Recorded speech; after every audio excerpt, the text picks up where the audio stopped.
ஓம் ஷிம்லாய வித்மகே கலகஸ்தாய தீமகி தன்னோ வாராகி பிரசோதயாத். இன்றைய பதிவில் கன்னி ராசியில் பிறந்த நண்பர்களே, வீட்டில் இருந்தா இச்சினி வருவா, வெளியில போனா லட்சுமி வருவா, அப்படிப்பட்ட விபரீத யோகம். ஆமாங்க, இந்த கேதுவானுடைய நட்சத்திர பயிற்சியால், அதாவது தன்னுடைய சுய சஞ்சாரத்தால் தன்னுடைய சொந்த நட்சத்திரத்தில் பயணிக்கப் போகின்ற கேது பகவான், அதுவும் உங்களுடைய கன்னி ராசிக்கு 12ஆம் வீட்டுல மோட்சக்காரகன் ஞானக்காரகன் என்று சொல்லக்கூடிய கேது 12ல தன்னுடைய நட்சத்திரத்தில் பயணிக்க போறாரு. அதனால கிடைக்க போகின்ற நடக்க போகின்ற பலன்களை தான் இன்றைய பதிவுல பார்க்க போறோம். பதிவை ஃபுல்லா பாருங்க. இல்லை நம்ம சேனல்ல ஏற்கனவே 2026 வருடத்தினுடைய புத்தாண்டு பலன் மற்றும் குருவானுடைய வக்ர நிவர்த்தி பலன் ஏற்கனவே பதிவிட்டாச்சு. பார்க்கலனா சேனல்ல போய் பாருங்க. மேலும் டிஸ்கிரிப்ஷன் லிங்க் தரேன், பிரஸ் பண்ணி பார்த்து பயணிச்சுங்க. மறக்காம நம்ம சேனல் சப்ஸ்கிரைப் பண்ணிட்டு கூட தர பெல் ஐகானை பிரஸ் பண்ணிட்டு பக்கத்துல ஒரு ஆளுநர் தவறாம செலக்ட் பண்ணிச்சுங்க. அப்பதான் நாங்கள் பத்தி விடக்கூடிய அடுத்தடுத்த பதிவுகள் உங்களுக்கு உடனுக்குடன் நோட்டிபிகேஷனாக வந்து சேரும். நல்லதே நடக்கும். போம் நம சிவாயும். எல்லாம் வல்ல ஸ்ரீ பாராயமன் திருடி சரணம். உலகத் தமிழ் நெஞ்சங்கள் அனைவருக்கும் உங்கள் ஸ்ரீ ராஜகணபதியின் அன்பான வணக்கங்கள். இன்றைய கன்னி ராசியில் பிறந்த நண்பர்களே, கடவுள் கொடுக்காதத, கர்மா கொடுக்காதத நீங்க கொடுப்பீங்க மற்றவங்களுக்கு. அப்படி என்ன கொடுப்பீங்க?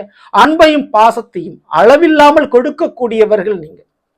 கடவுளே கருணைப்படுவதற்கு கொஞ்சம் தயக்கம் காட்டலாம், ஆனா நீங்க கருணை இரக்கம் குணம் படைத்தவர்கள். அதனால தான் என்னவோ உங்களை தான் எல்லாரும் சுத்தி சுத்தி ஏமாத்துவாங்க. சரி, மற்றவங்க ஏமாத்துறது இருக்கட்டும், இந்த கிரகங்கள் உங்களை இப்பொழுது ஏமாற்றாமல் உங்களுக்கு சில காரியங்களை முடிச்சு கொடுக்க போகுது. கிரகங்கள் ஏமாற்றாது, செய்ய வேண்டிய பலனை செஞ்சே தீர். அந்த மாதிரி உங்களுடைய கன்னிக்கு 12ஆம் வீடான சிம்மத்தில் கேதுவன் அமர்ந்திருந்தார். அவர் பூர நட்சத்திரத்தில் பயணிச்சுக்கிட்டு இருக்காரு. மார்ச் 29ஆம் தேதிக்கு பிறகு தன்னுடைய சுய நட்சத்திரமான மக நட்சத்திரத்தில் பயணிக்க போறார். மகத்தில் பிறந்தால் ஜகத்தை ஆள்லாம் சொல்லுவாங்க. அவ்வளவு சிறப்பு வாய்ந்தது இந்த மக நட்சத்திரம். ஏன்னா கேதுபவனுடைய நட்சத்திரம். அந்த கேதுவே தன்னுடைய நட்சத்திரத்துல பயணிக்க போறார். அப்போ உலகத்தில் மிகப்பெரிய மாற்றத்தை விளைவிக்க போறாரு இந்த கேதுபான். உலகத்துக்கே செய்யறவர் உங்களுக்கு செய்ய மாட்டாரா? கண்டிப்பா உங்களுடைய வாழ்க்கையில பல விஷயத்த முடிச்சு விட போறார். ஏன்னா 12ஆம் இடங்கிறது அயன சயன போகஸ்தானம், விரயஸ்தானம். மேலும் அதுல ஞானக்காரகன் மோட்சக்காரகன் சொல்லக்கூடிய கேது அமர்ந்தா, அதுவும் தன்னுடைய நட்சத்திரத்துல பயணிச்சா பல விஷயத்த முடிச்சு விட்டுருவாரு. அதுல முதல் விஷயமா நான் சொல்லக்கூடியது, இந்த கன்னிராசிக்காரங்களுக்கு இந்த கோர்ட்டு கேஸ் வழக்குகள், விவாகரத்து சம்பந்தமான பிரச்சனைகள் இதெல்லாம் போய்கிட்டு இருக்குன்னு வச்சுங்களேன் வாழ்க்கையில. அதனால வீட்டுல இருக்கிறோமா அல்லது வேற எதுவும் கோர்ட்ல இருக்கிறோமா அப்படின்ற அளவுக்கு பிரச்சனை போய்கிட்டு இருக்கு. உங்களுக்கு கருத்து வேறுபாடு, சண்டை சச்சரவு, வாய் தகராறு இப்பெல்லாம் போய்கிட்டு இருக்குன்னா அது முடியுங்க. அதை முடிச்சு விட்டுருவாரு. ஒரு வழியா அந்த பிரச்சனைக்கு தீர்வை கொடுத்துருவாரு இந்த கேது பகவான். அப்பாடா நமக்கு இனிமே விடுதலடா அப்படின்ற அளவுக்கு நீங்க நிம்மதியாக இருக்க முடியும். அப்போ கண்டிப்பா கன்னிராசிக்காரர்களுக்கு கோர்ட்டு கேஸ் வழக்குகள், திருமண வாழ்க்கையில் இருக்கக்கூடிய பிரச்சனைகள், அதுக்கெல்லாம் ஒரு முடிவு காலம், ஒரு விடிவு காலம் அந்த கேதுவால பிறந்திருக்கு. சரிங்களா? அடுத்து மாமியார் வீட்டு பிரச்சனை கண்டிப்பா தீர ஒரு முடிவுக்கு வரும். ஓகேங்களா? அதுல எந்த விதமான மாற்று கருத்தும் இல்லை. கண்டிப்பா மாமியார் வீட்டு பிரச்சனை முடியும். மேலும் வெளிநாடு யோகம், கண்டிப்பா திடீர்னு வெளிநாடு போறது, வேற ஒரு மாநிலத்துக்கு செல்றது, வேற ஒரு ஊர்ல செட்டில் ஆகுறது வாய்ப்பு கிடைக்குது கன்னிராசிக்காரங்களுக்கு. இது நாள் வரையில் பட்ட கஷ்டத்திற்கு, துன்பத்திற்கு ஒரு விடிவு காலம் சொல்றது எஸ்கேப் ஆகுறதுக்கு, தப்பிச்சு போறது. அந்த மாதிரி போறதுக்கு ஒரு வழி கிடைக்கணும்ல, அந்த வழியைத்தான் கேதுவான் காட்டி கொடுத்துருவார். பட்டது போதும், இனிமே உங்க வாழ்க்கை நீங்க வாழுங்க அப்படின்ற மாதிரி கன்னிராசிக்காரங்களுக்கு ஒரு வழியை ஏற்படுத்தி கொடுத்து, வெளிநாட்டிலேயோ வேற ஒரு மாவட்டத்திலேயோ வேற ஒரு ஊர்லயோ வாழ்றதுக்கு உண்டான வேலைக்கு உண்டான உத்தியோகத்தை, வருமானத்தை ஏற்படுத்தி கொடுத்துரு கேது. ஸோ அதன் ரீதியாக கன்னிராசிக்காரங்க பல பிரச்சனைகள் தப்பிப்பீங்க.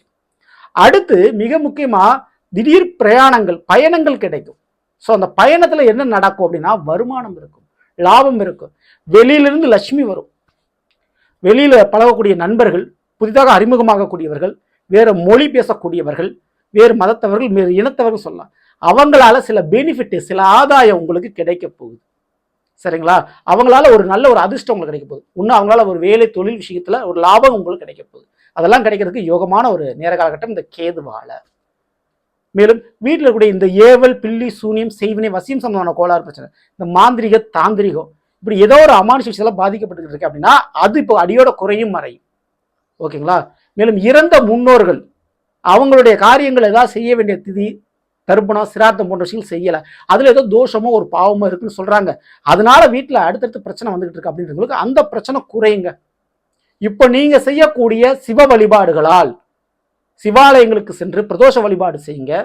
அமாவாசை அன்னைக்கு சிவனை வழிபாடு பண்ணுங்க. அப்படி பண்ணும்போது மோட்ச பிராப்தி அந்த முன்னோர்களுக்கு கிடைக்கும். ஸோ தன்னுடைய நட்சத்திரத்துல கேது பயணிக்கும் போது கன்னிராசிக்காரங்க உங்களுடைய ஃபேமிலியில இருக்கக்கூடிய தவறிய முன்னோர்களுக்கு ஒரு மோட்ச பிராப்தியை நீங்க கொடுக்கணும்னு நினைக்கிறீங்க அப்படின்னா இந்த வழிபாடுகளை அமாவாசை அன்னைக்கு சிவ வழிபாடு செய்கின்ற பொழுது சிவனாலயத்தில் சென்று சிவனுக்கு தீபமேற்றி வணங்குகின்ற பொழுது அவங்களுக்கு அந்த மோட்ச பிராப்தி கிடைக்கும்.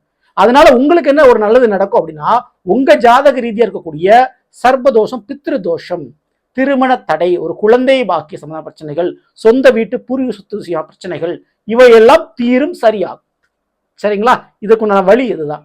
ஸோ இதை நீங்க தாராளமா நீங்க பயன்படுத்திக்கணும்.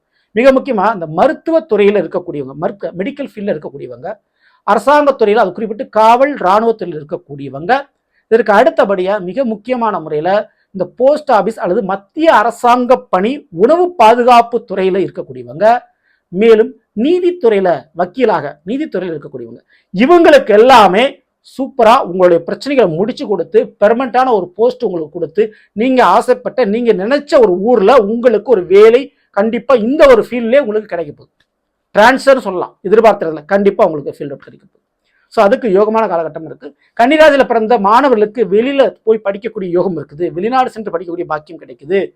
படிப்பு விஷயத்துல ஏற்பட்ட அலைச்சல் ஒரு முடிவுக்கு வருது. படிப்புல பாராட்டுகள் கிடைக்கும் வெளியிடங்கள் இருந்து, வேற ஒரு ஊர், வேற ஒரு காலேஜ், வேற ஸ்கூலுக்கு போய் அங்க போய் நீங்க பாராட்டுகளும் பரிசுகளையும் நீங்க வாங்கிட்டு வருவீங்க. அது கண்டிப்பா நடக்க போகுது. ஓகேங்களா? ஸோ இந்த ஒரு நேரத்துல மிக முக்கியமாக தேவையில்லாத காதல் சமாச்சாரம் ஒரு முடிவுக்கு வரும். சரிங்களா? காதல் சமாச்சாரம், காதல் விவகாரம், காதல் ஏமாற்றம் இதெல்லாம் ஒரு முடிவுக்கு வரும். ஓகேங்களா? பிள்ளைகளுக்கு செய்ய வேண்டிய கடமைகளை செஞ்சு முடிச்சிருவீங்க. உங்க பிள்ளைகளுக்கு நடக்க வேண்டிய விஷயங்கள் நல்லதுல நடந்து முடிஞ்சிடும் கன்னிராசிக்காரங்களுக்கு. ஓகேங்களா? அடுத்தபடியா மிக முக்கியமா சொல்லக்கூடியது இந்த வாழ்க்கை துணையின் வழிகளில் இருந்த எதிரிகள், ஓகேங்களா, உங்க சம்பந்தக்கார வீட்டு வழியில் இருக்கக்கூடிய எதிரிகள், அந்த எதிரிகளுடைய பிரச்சனை குறையுங்க. ஸோ அவங்களோட பிரச்சனை நீங்க போகுது. மிக முக்கியமா பெரிய பெரிய மெடிக்கல் செலவு ஃபேமிலி மெம்பர்ஸால ஏற்பட்டுச்சு இல்லையா, அந்த ஒரு மெடிக்கல் செலவு எண்டு, அதாவது முடியும். இந்த கேது நட்சத்திர பயிற்சியால மெடிக்கல் செலவுக்கு ஒரு முற்றுப்புள்ளி அப்படின்றது முடிவாகிடும். அதுலலாம் நீங்க பயப்படாமல் இருக்கலாம். ஓகேங்களா? ஸோ என்னதான் 12ல கேது இவ்வளவு நன்மைகளை செஞ்சாலும் கொஞ்சம் மோட்ச பிராப்தி ஞான யோகத்தையும் கொடுக்குறாரு. அதனால கொஞ்சம் உங்களை ஃபேமிலியை விட்டு கொஞ்சம் தனித்துவமாக்குவார். சரிங்களா? ஏன் தனித்துவமா ஆக்குவார் அப்படின்னா ஒரு ஞானத்தை, ஒரு தெளிவை உங்களுக்கு கொடுப்பாரு. ஓகேங்களா? ஸோ அதை பயன்படுத்தி நீங்க வேலை, தொழில், படிப்பு இந்த மூன்றுலையும் நீங்க ஃபோக்கஸ் பண்ணினீங்கன்னா இந்த மூன்றிலுமே நீங்க சக்சஸ் ஆகிக்க முடியும், வெற்றி பெற முடியும். ஓகேங்களா? 7ல் உங்களுக்கு சனிவனம் வந்திருக்கிறாரு, மறந்துடாதீங்க. அப்போ வாழ்க்கை துணை, நண்பர்கள், உறவுகள்கிட்ட ஒரு திருப்தி, நீங்க எதிர்பார்த்த ஒரு விஷயம் நடப்பதற்கு தடை இருக்கத்தான் செய்யும். இந்த ஒரு நேரத்துல கேது நட்சத்திர பயிற்சி அப்படின்றது உங்களை வேற ஒரு இடம் மாறுறது, வேற ஒரு வேலைக்கு மாறுறது, வேற ஒரு வீட்டுக்கு மாறுறது அப்படின்ற ஒரு அமைப்பை ஏற்படுத்தி கொடுப்பாரு. ஸோ அதை தாராளமாக அக்செப்ட் பண்ணி அதில் முயற்சியில் இறங்குங்க. இந்த நேரத்தில் சொத்து யோகமும் உங்களுக்கு கிடைக்கும். ஓகேங்களா? பூர்வீக சொத்தும் கைக்கு வரக்கூடிய பாக்கியம் இருக்குது.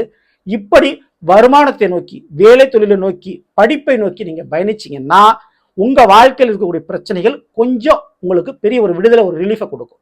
அந்த பிரச்சனைகளை குறிப்பிட்டு திருமண வாழ்க்கை சம்பந்த பிரச்சனைகளை பெருசா நீங்க கண்டுக்காதீங்க. ஓகேங்களா? இதை மட்டும் இந்த 2026ல ஃபாலோ பண்ணிக்கங்க, நீங்க நிம்மதியா இருக்க முடியும். சரிங்களா? ஸோ தவறாம இந்த வழிபாடுகளை பண்ணிக்கங்க. சிவ வழிபாடு தான் நிச்சயம் கன்னிராசிக்காரர்களுக்கு பெரிய அளவு நன்மை செய்யும். தவறாம இதை பண்ணிக்கங்க. இந்த பதிவு பிடிச்சிருந்தா லைக் பண்ணுங்க, மற்றபடி ஷேர் பண்ணுங்க, மறக்காம நம்ம சேனல் சப்ஸ்கிரைப் பண்ணி வச்சுங்க. அடுத்த சந்திப்போம். நன்றி, வணக்கம். நல்லதே நடக்கும். நம சிவாயும். எல்லாம் உள்ள ஸ்ரீ பாராகிமன் திருவடி சரணம்.